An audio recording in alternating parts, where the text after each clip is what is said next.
前天 Cerberus 在紐約正式敲鐘上市，開盤價350美元，是 IPO 發行價185美元的將近2倍，最終以310億美元收盤，全天漲幅68%。昨天晚上又回調了10.08%。一家把整塊晶圓做成一顆芯片的公司，上市第一天就打出了這個成績，說明資金還在認真的押注 AI 硬件的變期，而這筆錢下的還不小。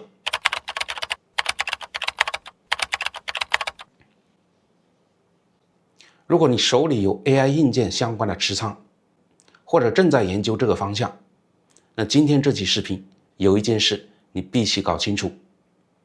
因為它直接影響你對這個行業未來幾年資金流向的判斷。就在 Cerberus 上市的同一天，台灣那邊台積電在論壇上正式宣布，一個叫 Cooper 的光互聯技術將在今年進入量產。我們上期聊過 Cerberus， 它把整塊300毫米的晶圓直接做成一顆芯片，面積大約是普通 GPU 芯片的57倍。芯片的內部數據搬運，把连接問題從物理層面繞開。台積電這次走的是另一条路，兩家公司用2種完全相反的邏輯回答了同一個問題。隨着 AI 系統越做越大，算力和算力之間怎麼連才能又快又省電呢？今天把這2條路都講清楚，你就能看明白這場仗的邏輯，也能看清楚哪些公司哪些技術方向正在成為接下來幾年最重要的卡位。搭建一個大型的 AI 數據中心，花出去的錢大概可以分成3張賬單來理解。第一張，算力，也就是 GPU 和專用芯片，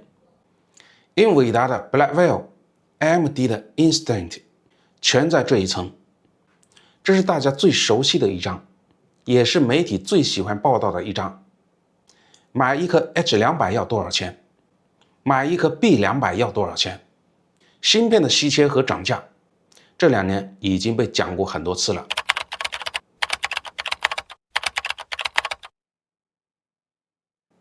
第2張賬單是存儲，也就是 HBM 高帶寬內存。AI 做推理和訓練，要頻繁地從內存裡調取數據，數據搬出來的速度和容量直接決定了芯片能不能被充分的餵飽。你花了很多錢買一顆最快的 GPU， 但如果數據餵不上來， GPU 只能等。這個等待的代價在大規模機型裡是相當貴的。很多時候 GPU 利用率不夠高，根子就在內存這裡。那第3張賬單是最容易被忽視的一張，連接。芯片和芯片之間怎麼通信？機架和機架之間怎麼傳數據？光缆、光模塊、交換機，這些看起來像配件的東西，在整個系統裡到底占了多少分量呢？這個問題很多人沒有認真的算過。那今天我們就來算一算，一台滿配的英偉達 GB200 NVL72 機架，這是英偉達現在算力密度最高的產品。一個機架裡搭載了72顆的 Blackwell GPU， 超大規模雲廠商的批量採購價大約在350萬到400萬美元之間。在這個數字裡，負責連接這72顆 GPU 的網絡互聯部分，業內估算大約占了整機成本的1/4到1/3，把整套的網絡基礎設施也打包進來，那400萬美元以上是很正常的事。這個比例在5年前是很難想象的。5年前談 AI 服務器，談的是芯片，談的是內存，沒有人在採購預算裡認真算網絡的比例。網絡互聯一直被當成一個邊際成本來處理，採購完芯片和內存，剩下的錢填配件。現在這道題不算不行了，因為用電的結構已經變了。有一組行業常用的对比數据，可以把這件事說清楚。把芯片做一次運算的功耗設為基準1，從 HBM 高帶寬內存裡讀一次數據，在同等數據量下，功耗大約是運算本身的100到200倍。如果数據要跨機架的傳輸，經過機架外面的光模塊，功耗是運算本身的300倍。打個比方，芯片在思考用1度電，芯片在記憶用100多度電，芯片在和隔壁的機架說話用300度電。所以思考是最省電的動作，說話是最費電的動作。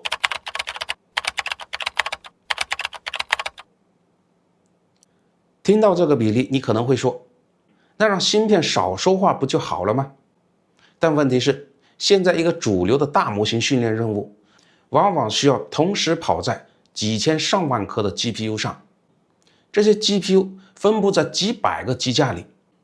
彼此之間每隔幾毫秒就要同步一次，確保所有 GPU 的參數保持一致。這意味着每天的通訊量，每天來回傳輸的數據，已經不是一個可以忽略的邊際成本了，它正在成為數據中心運營裡越來越沉重的固定支出，而且隨着規模繼續變大，只會增加，不會減少。全球頂級的雲廠商每年的數據中心的電費賬單，有相當一部分就花在這個說話的動作上。所以今天 AI 數據中心降低成本的一個重要方向，不是換一顆更快的 GPU，而是讓數據在傳輸這件事上少費電，這才是台積電 Cooper 要解決的真正問題。但我要告訴你一件事，這裡有一個比 Cooper 技術本身更值得看清楚的問題，那就是台積電為什麼現在推這個呢？它在整個產業鏈裡到底想拿到什麼位置呢？等我講完 Cooper 是怎麼工作的，你就會明白這盤棋下得有多深。台積電在上個月北美技術論壇上正式宣布 Cooper 光互聯技術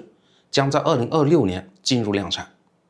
前天的台灣論壇是這個技術的第2次公開亮相，展示了更多的工程細節，也和當天 Cerebras 在紐約的上市形成了一個很有意思的對照。Cooper 全名緊湊型通用光子引擎，是 CPO， 也就是共封裝光學技術的台積電版本。我們先從現在數據中心裡連接方式說起。現在機櫃裡，一個芯片要和另一個芯片通信，靠的是機櫃外面插着的光模塊，就像是主機背後那一排排可以插拔的接口模塊。數據從芯片內部出來，先轉換成電信號走出封裝，再在光模塊裡轉成電信號，通過光纖傳出去，對方那邊再把光信號轉回電信號，最後進入芯片內部。整個過程經過了2次光電轉換，而且轉換發生在封裝的外面，路程越長，損耗越大，功耗就越高。Cooper 的方案是把光引擎直接做進封裝裡，數據不出門，在家就完成轉換。台積電用的是微環調制器，你可以理解為一個極小的光學水龍頭，能精準地控制光信號的開關，小到幾微米，每秒可以開關200億次，单通道的傳輸速率達到200Gbps， 再用 SOIC-X 鍵合技術，把光學芯片面对面疊在邏輯芯片上，2顆芯片之間的距離只有幾微米，光引擎就緊貼着計算芯片，數據幾乎在原地就完成了光電的轉換。傳輸路徑上的損耗降到了很低的水平，整個封裝更緊湊，散熱壓力也更好管理。台積電自己承諾交付的性能數字，功耗是傳統可插拔光模塊的1半，延遲降低10倍，帶寬相比同線互聯提升了5到10倍，1半的功耗，1/10的延遲，5到10倍的帶寬，這3個指標如果同時成立，對於每年電費賬單動輒數十億美元起算的超大規模雲廠商來說，是一組相當有吸引力的數字。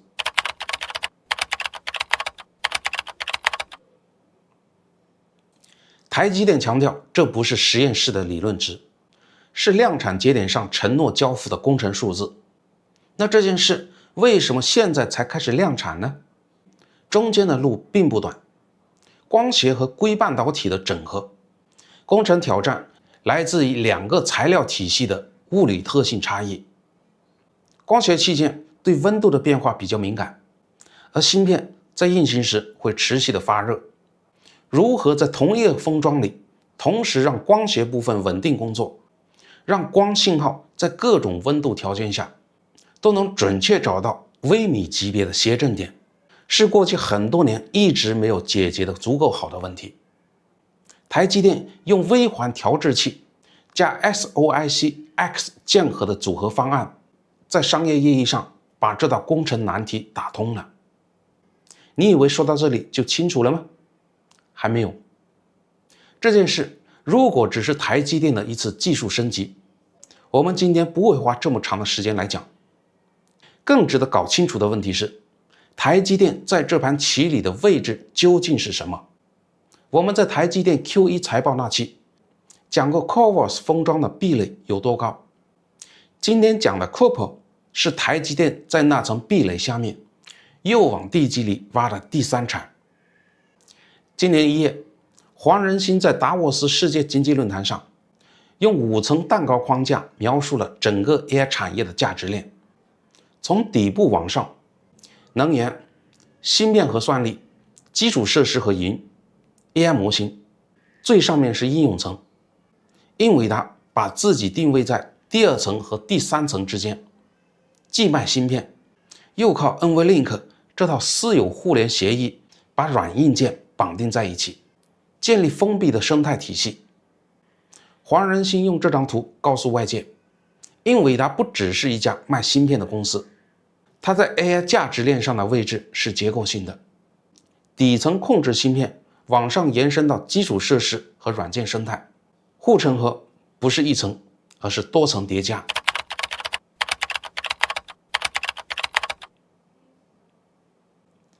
台積電描述的卻是完全不同的視角。台積電把自己的技術布局總結成3個方向：第一，晶體管，也就是傳統的製程提升，更小的工藝節點，更密的晶體管，這是台積電做了幾十年的核心業務。第二，封裝，把多顆芯片在同一個基板上整合在一起。台積電靠 CoWoS 技術在這一層已經建立了相當高的壁壘。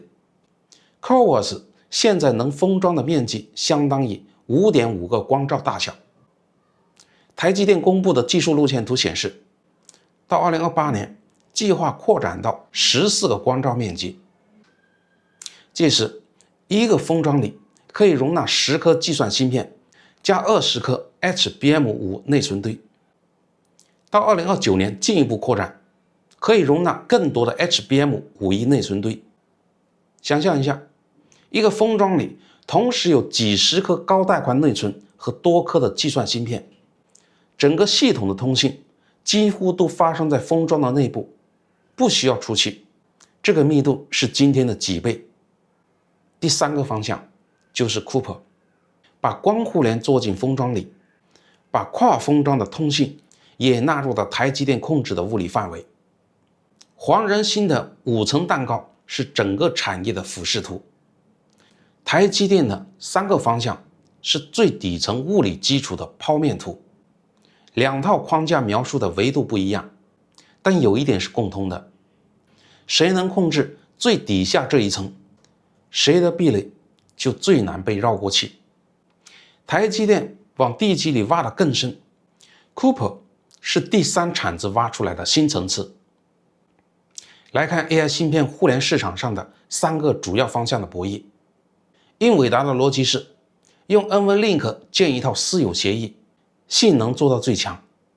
GB200、NVL72 整套系統的聚合， NVLink 雙向帶寬達到每秒130 TB。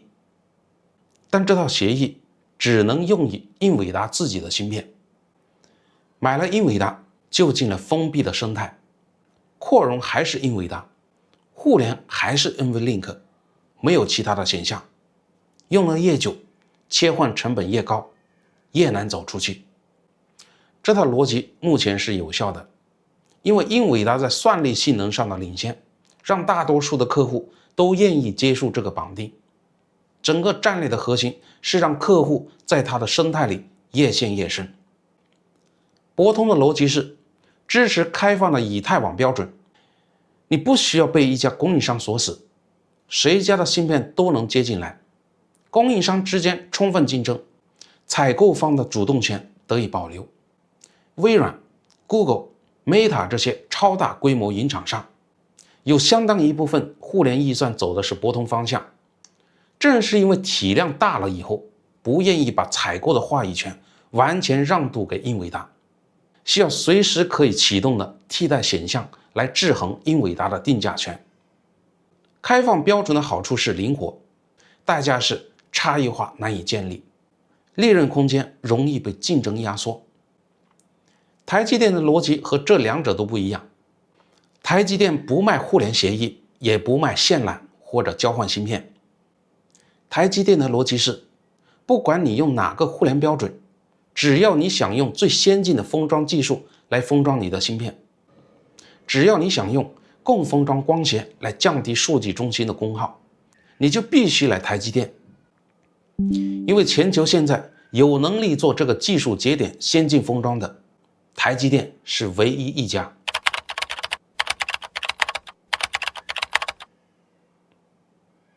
英偉達在台積電這裡封裝， AMD 在台積電這裡封裝， Google 的 TPU 也在台積電這裡封裝。你用誰的芯片都好，最後都要來台積電走這道門。這不是標準之爭，這是物理入口之爭。台積電在管着那把鑰匙。台積電同時在推一個叫 UCIe 的開放接口標準，這是芯片小模塊之間互聯的通用規範。台積電支持這個標準，相當於告訴所有芯片設計商，按照這個規範來設計你的光互聯小芯片，然後來台積電的平台上封裝。接口是開放的，但製造還是台積電來做。歡迎所有人來用這扇門，這扇門是台積電修的，鑰匙在台積電的手裡。這個策略很聰明。開放的接口吸引了更多設計商進入生態，整個生態越大，台積電這道制造入口的戰略價值就越高。在供應鏈層面，台積電深化了 Lumentum 和 Coherent 這兩家光元件巨頭的供應鏈合作關係，提前鎖定光引擎裡激光芯片的上游材料供應。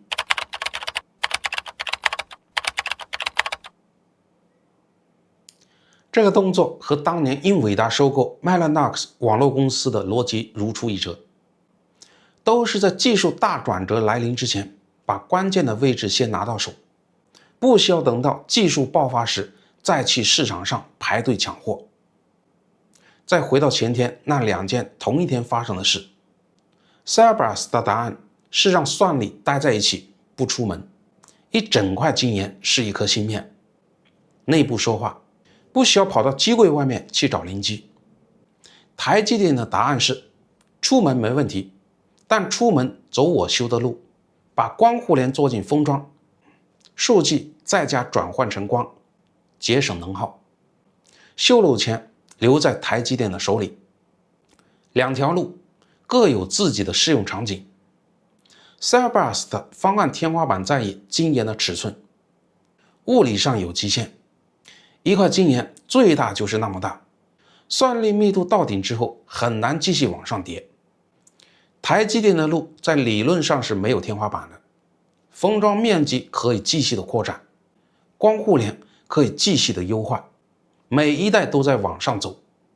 Cooper 是這條路上新開的一層，不是終點。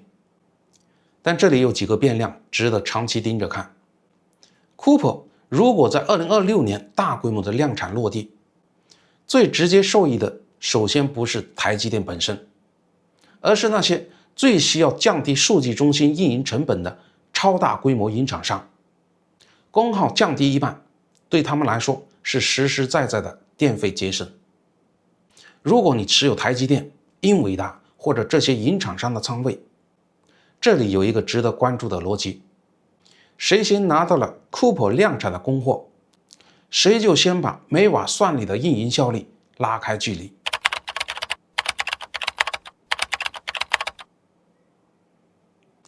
台積電先進封裝業務的營收佔比，過去這幾個季度一直在持續的上升。Cooper 量產後會不會再拉高這條斜率，是下一份財報裡最值得盯的數字。在這個動不動就是幾十億美元砸下去的競賽裡，每瓦效率的差距是真金白銀，不是 PPT 上的數字。CoWoS 的封裝面積如果在2028年真的擴展到14倍光罩尺寸，单個封裝裡能容納的算力密度會有一次明顯的提升，這會直接影響下一代 AI 訓練集群的物理設計方式，也會影響誰能做出密度最高、效率最好的系統。台積電公布的 CoWoS 路線圖是衡量整個 AI 硬件供給側能力天花板的重要考量。每次台積電在這條路線圖上給出新節點，下游的芯片廠商就會相應的調整自己的產品規劃和發布時間表。這是台積電在整條產業鏈裡影響力的一個具體體現。不需要自己賣芯片，照樣能影響所有人的產品節奏。英偉達靠私有協議鎖定生態，博通靠開放的標準爭取聯盟，台積電靠物理的制造能力控制入口。三套邏輯各有各的賭注，也各有各的風險。英偉達風險是封閉生態，一旦被找到可行的替代路徑，客戶切換會比意想的快。這些大客戶本身有足夠的工程能力來做遷移。博通的風險是開放標準裡缺少足夠的差異化，利潤空間容易被競爭壓縮。台積電的風險是，萬一哪天有一個製造商在先進封裝上追上來了，護城河就會變淺。但在可預期的時間窗口裡，這是一個概率頗為低的情形。三家的護城河形狀都能看清楚，護城河最終有多寬，需要2到3年的數據來驗證。AI 硬件的賬單從來不只是芯片一張，算力是第一張，存儲是第二張，連接是第三張。第三張賬單正在被越來越多的人從配件格升格為主角格。Cerebras 選擇把連接問題消滅在芯片內部，台積電把連接問題變成自己的護城河。這2家公司接下來的量產進度和市場反應，會是這場仗最好的驗證數據。誰先證明自己的路走得通，誰就在這場博弈裡拿到最有說服力的那張牌。最後我想問你們一個問題，台積電這種我不定協議，但我控制物理入口的策略，到底是真正的技術壁壘，還是一種最終會被英偉達和 Google 等超級客戶的自建封裝廠計劃所打破的壟斷呢？歡迎在評論區聊一聊。這裡是明眼3000里的頻道，記得點讚、訂閱、打開小鈴鐺，咱們下期再見。